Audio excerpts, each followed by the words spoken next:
Hey, what is up guys? It's your boy Speed here, and today I wanted to make a very quick video, kind of just talking about 5 of the heroes that I think are very powerful right now. Some of the heroes are going to be overlapped from my previous video where I talk about what's good right now, but basically I've been looking at the win rates from 7.34C, and yeah, I've tried out a bunch of builds, I've been paying attention to the meta, and so I just want to give you a quick update video of what I recommend trying. We have a few supports, a few cores, and so let's get into it. Alright, the first hero that I actually played recently and was genuinely surprised about how good it is Centaur War Runner. Let's talk about Centaur as a hero. So Centaur as a hero has 0 base armor. This is not a problem, you buy some rings or protection, and then his laning is incredible.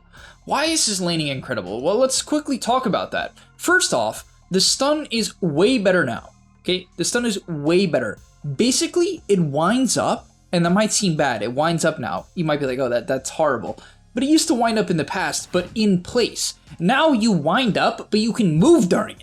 And so basically you can prep the stun and then like stun them. And so previously, if you didn't have something like Rubik in the lane, it was kind of hard to stun people. Like killing a support was very clunky. Now it's extremely easy. And so the hero's kill potential in the lane in particular, at every stage of the game, but especially the laning stage, is way better. On top of that, they buffed the double edge pretty significantly as well. They made it where it's a lower cooldown by 0.5 seconds, which actually matters. It really helps make the difference in conjunction with the stun buff to get kills, to finish kills. And double edge does 10% more damage at level 2, but most importantly, does 30% more damage for strength, because it does damage based on your strength at max. This ability is just way better now. And it doesn't stop there. They buffed the cooldown of Stampede. So really, this hero just got buffed and buffed and buffed, and you should try the new cool build that people are trying. I call it the Ace build. He's been running it a couple times, and he actually doesn't prioritize Blink Dagger. Now, there's 2 types of Centaur games. Okay, number 1, you're having a good lane. Things are going well. You're having a great game. Your other cores, they don't necessarily need that much space. Your mid laner is some sort of rotating hero. It's an Ember Spirit, it's a Pango. He's making space. Okay, you're gonna farm it up a little bit. You buy Vanguard, and you disassemble the Vanguard into Heart, and you straight up rush a Heart. I'm not kidding, no Blink, no nothing. You buy a Heart. Why? Heart lets you farm. It lets you use double edge off cooldown to kill neutrals, and with max double edge, it does more damage than ever based on your strength, so Heart is good, and it does a lot of damage to you because it's double edge, it returns the damage to you. So the Heart lets you farm like a madman. Then you go for like Blink and BKB and Lotus and whatever you need for the game, but this build feels incredible. You farm like a freaking madman, you scale like a beast, and it does so much damage with the W, especially if you eventually buy your Shard, which gives you bonus strength based on your strength. And so you can see why Heart is good. It's so good with the W, it's good with the Shard, you need the regen to farm. It just makes so much sense. However, if the game is a bit more even or your mid is a greedy hero and so is your safe laner, you should just go Vanguard and Blink and then maybe go back for Heart. That's what I did in my game, and it felt great. I played tempo, I played fast, I got kills, and then eventually I scaled. I didn't take most of the space though because it just wasn't a game to do it, and so keep that in mind. Alright, getting into the next hero, Shadow Shaman. I'm actually making a full guide on Shadow Shaman on the website right now. I'm talking about the early game, mid game, late game, items, skill builds, gameplay, everything you would need to know about Shadow Shaman to play it at the highest possible level, all the way up to like 10, 11k MMR. That's going to be over on the website. So sign up down below if you're looking for some top level support content. But in terms of Shaman, why is he good right now? Just got buffed too hard. Like honestly, the hero got buff. Let's talk about those buffs right now, because frankly, there were so many of them, I have to pull it up in order to talk about it, because even though I'm making videos on it, I'm still like, it's just so many damn buffs. Alright, so to list them off, Ether Shock costs less mana. So for your Hex, it's a better cast range by 50, which is very important. It's way better in the early levels in terms of duration, 0.7 seconds longer at level 1, which is way better. And it amps damage. You heard that right? For 2.9 seconds at max level, it amps the damage the Hex unit takes by 20%. Which is such a high number. It's so good for bursting people. But it doesn't stop there. The heal on Shackles is just much better at level 1. It's also much better at level 2. And then finally, Serpent Wars is 20 seconds cooldown less at level 1. This hero got a buff on all 4 of its spells.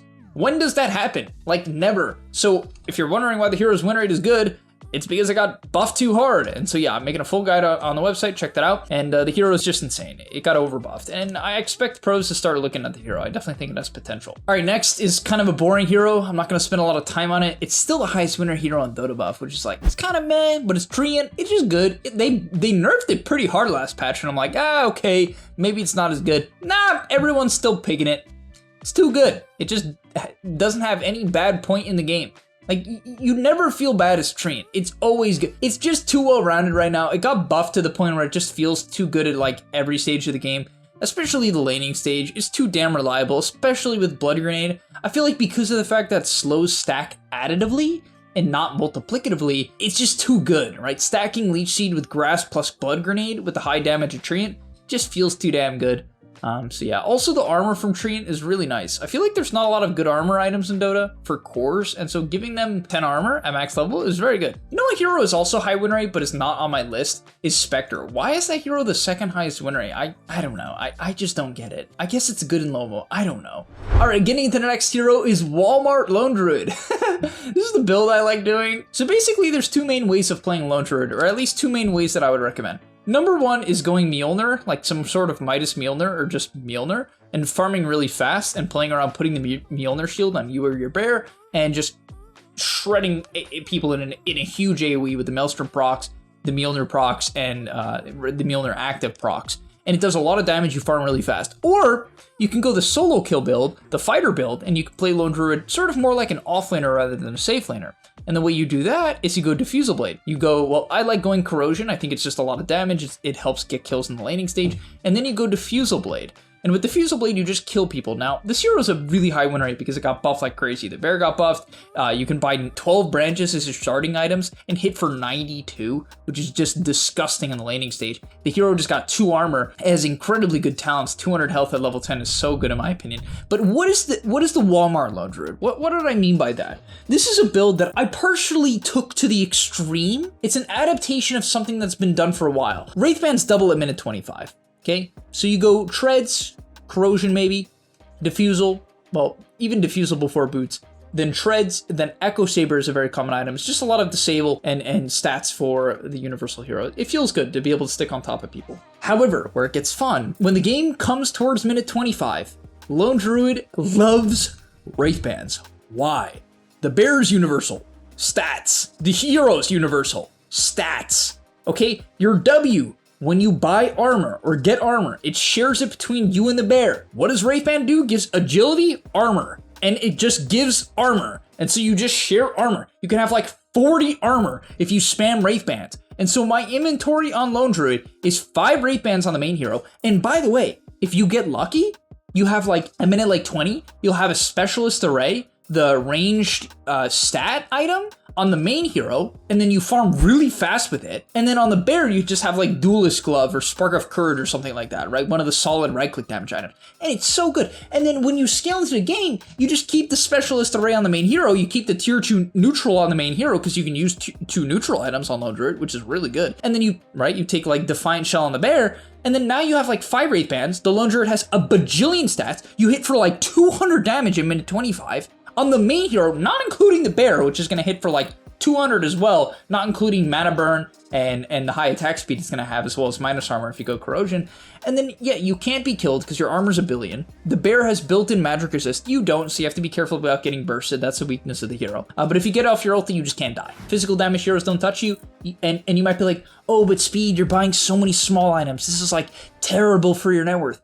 It's not, because you have a bajillion slots. It's just efficient. The problem with small items is it's not slot efficient. Like, as the game progresses, you have to sell them. You don't on Lone Druid. It's just minute 40 and you're like, I'm really glad I have Wraithbands. You want the Wraithbands. It just makes sense. And then so your bear, I like buying them on the bear too. People don't. I don't know why. I think it's good on the bear too. You just put like 2 Wraithbands on the bear, 4 or 5 on your hero if you don't have Magic Wand 4. If you do have Magic Wand 4, if you don't, 5. Basically, I know, I've said so much already. I'm such a fan of this build. I think people should try it. I think you should try it. It's just fun, man. You hit this timing where you're like, you don't even have to be that farm, but you're just like, I've spent my last 4k gold on so much stats, and then you hit this Exodia timing. And of course, even the build up to having 8 Wraithbands or 6 or whatever is good, because you're buying Wraithbands. It helps you farm faster. So yeah, I just think it's good. And then finally, the last hero on the list, we got Jakiro. Not too much to say. They give the hero a new Ags, which is like really cool. There's ice walls on the side of the macro pyre. Just helps the pure damage macro pyre pump damage. This hero's just good, man. I'm surprised more pros aren't picking it. I just feel like it does so much. It's so consistent. It pushes lanes, defend towers, punishes bad positioning, which is really good in pubs. It farms fast. It makes stacks well. right? It scales well. It's good in the lane. They just buffed the Q. The Q used to cost way too much mana. Now it costs 125 instead of 140. It's still expensive, but it's definitely better if you're spamming it. And so yeah, I'm just a fan of the hero. I've been saying this forever. I'm going to keep saying it until... Honestly, I wouldn't be surprised if Jakiro's like the best hero in the game very soon. If next patch the pros don't pick it and Valve's like, oh, the pros aren't picking it, guess we gotta buff Jakiro again. It's just gonna be like, okay, Jakiro's too good. They buffed the E, they buffed the Q, they gave the ulti a new ags. It's just like, I don't know. I think this hero is insane. I think it's just very, very powerful, very consistent. So yeah, I'd give it a shot. Perfect, thank you guys so much for watching. Hopefully you enjoyed. If you did, smash the like button. I'll see you in the next one, and I'm out. Peace. And that's all, but remember, before you leave, come on, before you tune out, subscribe to the Game Leap website where we are going to help you get to the next rank. If you're stuck, click the link down below, and I'm out. Peace.